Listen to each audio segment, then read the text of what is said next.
Doesn't really matter now. First of all, I was kind of away for most of this week. I didn't post any new videos, and the reason for that is pretty simple. I was building a new PC for myself just to improve the quality of all the video editing stuff and also some other different stuff that I'm using on this computer, simply to improve the time when it gets done. So I've upgraded the CPU. First time in my life I'm using AMD product, which is a Ryzen 2700X, G-Skill Trident Z 3200 memory. I did buy a GeForce RTX 2080 Ti, which is crazy. I don't think myself that price performance is worth it, but I do have it now. So that's enough for the stupid stuff. Let's talk about the Zabbix today. And this is a Friday, and I wanted to make this video quite uneasy. Actually, I'm a bit tired today, so I don't want to go in really deep stuff. So the topic for today, and you already probably see it from the name of the video itself, is Zabbix agent modes. And when we're talking about a Zabbix agent modes, we're able to choose between active and passive. Each time when you're creating a front end, in the front end, adding new items or creating a new hosts, let's say create a new item, you need to choose the item type. That's mandatory. That will explain and show how this item will be working and how it will be collecting the data. And when we're talking about a Zabbix agent, there is a choice between Zabbix agent and that's it. And then additionally there is Zabbix agent, and in the brackets there is active. What's the difference? Maybe some of you don't even know the difference. Maybe some of you do know the difference, but don't know the actual benefits that you might be getting. So let's talk about it. You know that Zabbix agent can be installed on any Linux machine, on any Windows machine. If you don't know how to do that, I will post the URLs to my previous videos about how to do that somewhere, I guess, up of the video. What's the main difference? Let's say we have a Zabbix server and we have, let it be a Windows host, working with a passive agent. Then we have a Linux host working with an active agent. The difference is only basically the direction of the connection. If you are using the Windows host, whatever, any operating system, the passive agent, this one, the first one, Zabbix agent, and that's it. It means that internal process of the server, and in case with an agent, it will be called poller. So it will be, grep. It will be these guys, and by default there are 5, you can increase them till 1000, will connect to the Windows agent through the port 150 TCP. They will poll for the value. Let's say they will ask for the CPU load on this host.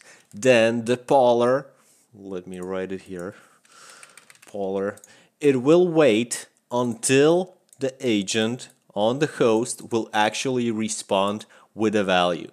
Then server gets the value back and connection closes. Then the active agent, it means that all of the processing of the data is done on the agent side without the interference of the pollers. But agent must know what metrics should it be monitoring. And that's why by default, I might be wrong on this, but I believe it's once per 2 minutes, agent is connecting to the server, to the trapper port of the server. And there is a process called trapper. These guys, again, 5 by default, 1000 maximum. And the port is 151 TCP. So the agent connects to the server, requests the information, the configuration part, what kind of items I need to monitor.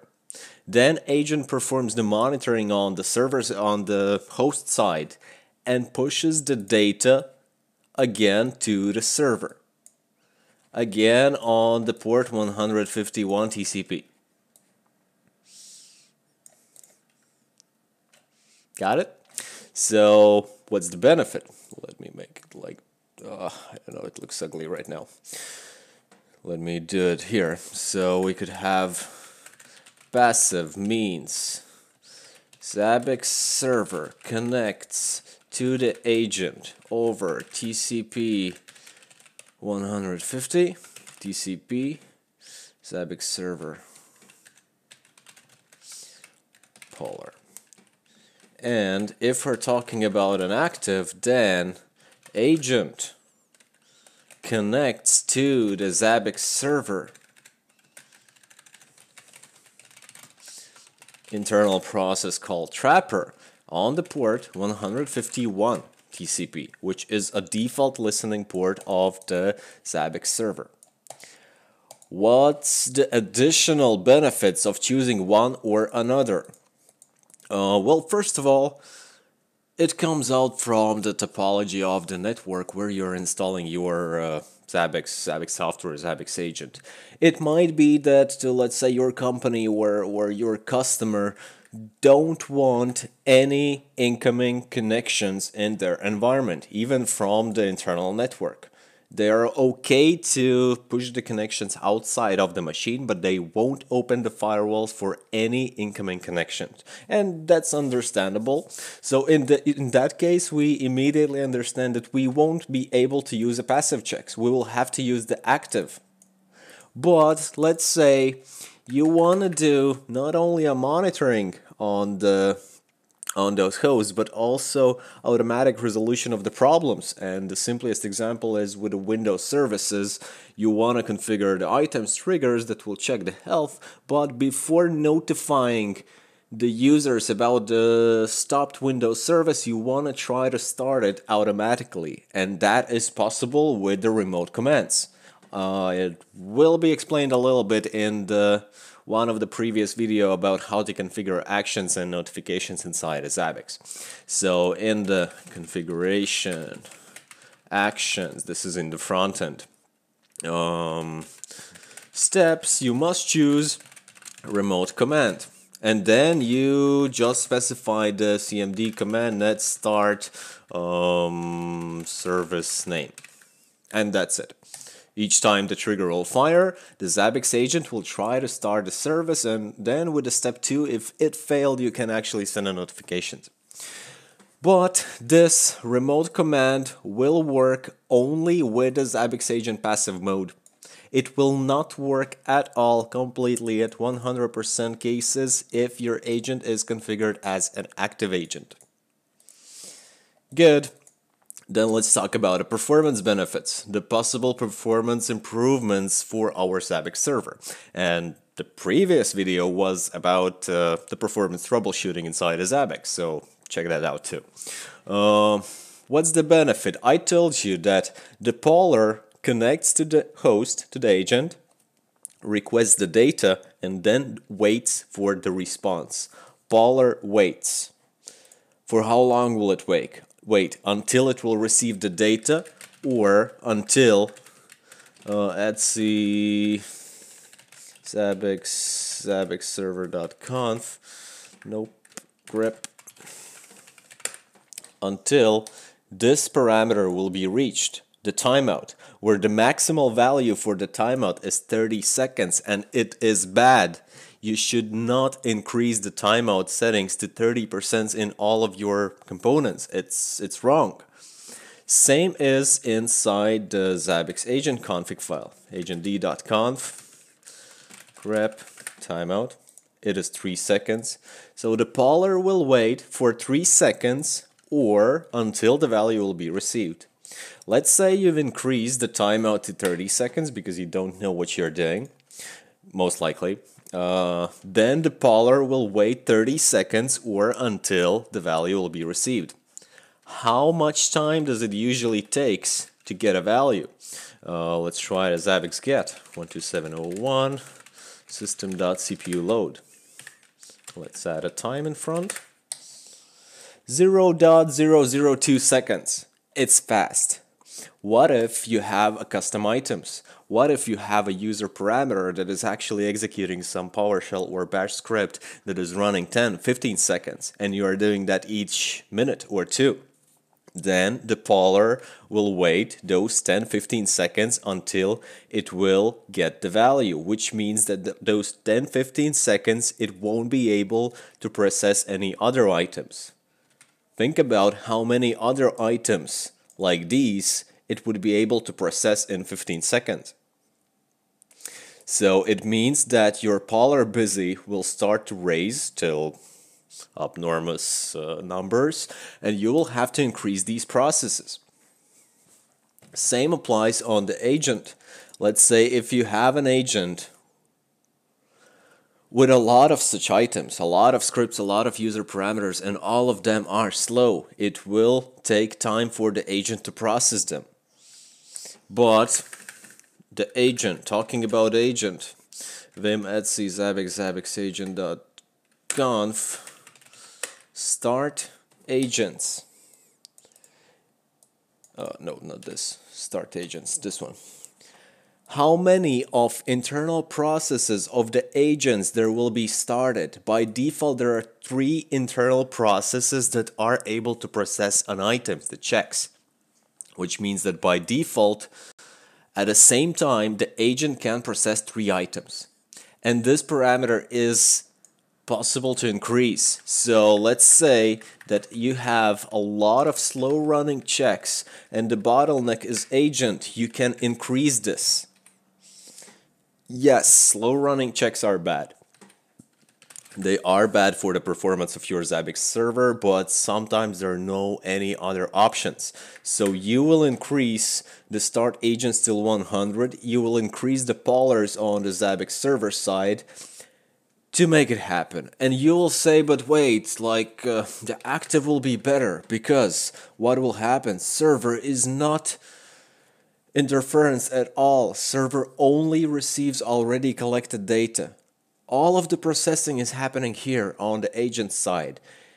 It forks the script, the PowerShell or something else, waits for 10-15 seconds, gets the data, and when the data is collected already, it immediately sends a response to the server. Without any additional time, the server would have to wait until the script will be running.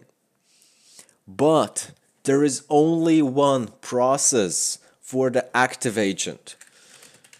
Look, active checks, just one. It is not possible to increase the count of these processes.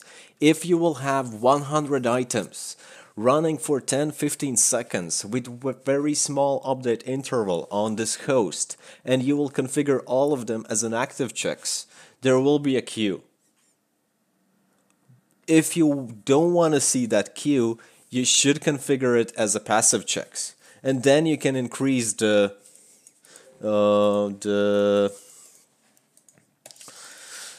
internal processes for the passive checks, the start agents in the config file. Like right now there are 3. Let me make them smaller. Zabbix agent d.conf start agents, let's say 10, and we always need to restart the binary, the process after the change in the config file. So we had 3, now we have 10. And now 10 processes at the same time can process your checks, your items, which is of course better. So normally, with the default settings, with the quickly running checks, active agent will be better in terms of the performance. It won't be able to use remote commands. It will be better in terms of the performance. Poller will be worse because the server process pollers will be doing some additional work.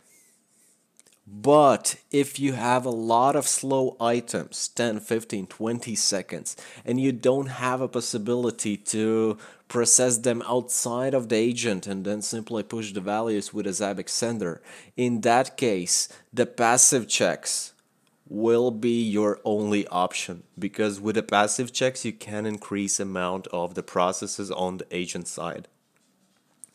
What's the additional benefit? I guess the last benefit of the active checks. It is a buffer. Agent has a buffer for the active checks, and if there will be a small network issue with an agent, you won't lose the data. It is a memory buffer. Again, this dog. This is starting to make things bad. I will have to cut this out. Okay, let's continue. Yeah, the memory buffer on the agent side, and it is working only for the active checks, not for the passive. So if you have a passive checks, you won't be able to use the buffer. Then, well, probably the most important part. How can I configure the agent for the active or for the passive mode? The default is passive. Even if I have my default Zabbix server host, all of the Zabbix agent item types are configured as a passive. And the important thing is that agent can run at 2 modes at once. You could have one host, one Linux or Windows machine, where 10 items would be running as a Zabbix agent passive, and 10 items would be running as Zabbix agent active. It's not a problem at all. It's the same agent installation, it's just the difference in the configuration file. And what do you need to keep in mind when doing that configuration file? For the passive checks, these Zabbix agent without any additional word, you must have one single parameter, the server, which is the list of IPs or DNS names from which the agent will accept connections. So Zabbix server will be connecting to this agent and polling the data. And here you need to specify the list of IPs or DNS names. And you can also separate multiple by using a comma. Host 1, host 2. This will work. This is for the passive checks. For the active checks, you need a bit more. First of all, you need a server active, which is the list, again, list of IPs or DNS names of your Zabbix servers or proxies, to which agent will connect once per 2 minutes, if I'm not wrong again, and request the configuration. And after it has a config and it starts the monitoring, it will connect to it and push all the collected data. But that's not it. There is also a parameter right below it, which is called a host name. And this host name must match with the host name. Here, configuration hosts. This is a host name. See, host name. It's mandatory parameter. It must match with the host name of your host inside the frontend. Case sensitive. So if this would be lower Z, this would be uppercase Z, and we've configured server active, restarted all the binaries, the server, the agent, whatever else, the Linux machine, we would still not receive the data because the host name did not match. What happens? There's a bit upper logic. If host name is not set, then host name item, this guy. So you can specify any item key that will be executed on this host, and the response of that item key will be taken and used as a host name. By default, there is a key system.hostname. Let's keep this in mind. And if this is not set, if for some reason you deleted it, it is not set, then system hostname. It uses the actual system hostname, but it will not match always because the host name of this one is localhost local domain. And if I would use a Zabbix get -s 127 7001 minus key system dot hostname, it is also using the same localhost local domain, not the Zabbix server. So it would not work. Also, be careful. Let's say you have one host, Zabbix server. You have one agent here with a host name, Zabbix server.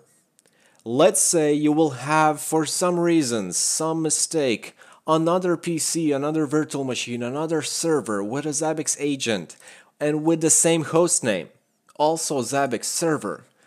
These items, these from your Zabbix server host, will receive the values from the actual two servers. So if you have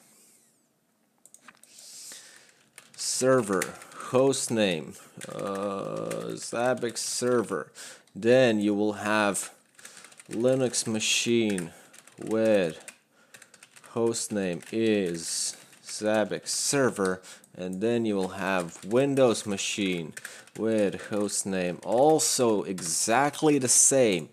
This host, these items will receive the values from both of the servers. And you might start to see some interesting situation in the monitoring latest data. Let's say if we talk about a free disk space, you might see like it goes to the half, the next check is 10%, then again to the half, next check 10%. And this behavior all the time, because on this host it is 10% and on this host it is 50%, and you will be receiving all of this data in your Zabbix server host. That's about it for today. This again for some reason was quite a lot of information, and I hope that you could understand me. If not, if something is still unclear, don't hesitate to ask any questions in the comments. You can see from the previous videos that I indeed am trying to answer all of your questions. And if we'll find out that I forgot something completely, I then will probably make an additional video about it later. Okay, thank you guys, and just as usual, click those like buttons, subscribe buttons, whatever else. Couple of videos ago I've mentioned that we're close to 100 subscribers. We were 90 at that moment, which was a week ago, I believe. And well, good job, thanks to you. We have already something around 130. So just keep growing, which is awesome. And that is really pushing me to make some new videos about Zabbix and about the monitoring stuff. Okay, enough for today. Thank you and goodbye.